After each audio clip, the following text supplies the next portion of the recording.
Moladh an Earraigh, le Seán mac Órais. Chuaigh mé amach le drúcht I cainte.Míle na mó. Do bíseal hir an ghrian, agus d'éirigh fa seo gróm. Do bíomhing thuas a go, sigh Moladh dé le ceol.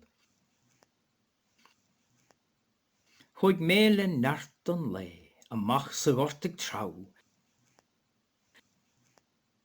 Do bard an ghrian sa spéir, ba glas an chaoil sa glann.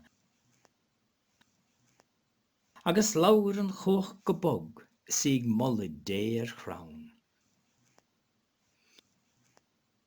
Chuaigh mé a dro an tí, tar éis obair mhór an le. Do bíseal hir an ghrian, níor choirg gaon á craobh. Agus labhar an trénach dian, sigh Moladh dé san éir. Moladh an Earraigh, le Seán mac Órais. Chuaigh mé amach le drúcht I cainte.Míle na mó. Do bíseal hir an ghrian, agus d'éirigh fa seo gróm. Do bíomhing thuas a go, sigh Moladh dé le ceol. Chuaigh mé le neart an le, amach sa gortaigh trau. Do bard an ghrian sa spéir, ba glas an chaoil sa glann. Agus labhar an chóch go bog, sigh Moladh dé ar chrann. Chuaigh mé a dro an tí, tar éis obair mhór an le. Do bíseal hir an ghrian, níor choirg gaon á craobh. Agus labhar an trénach dian, sigh Moladh dé san éir.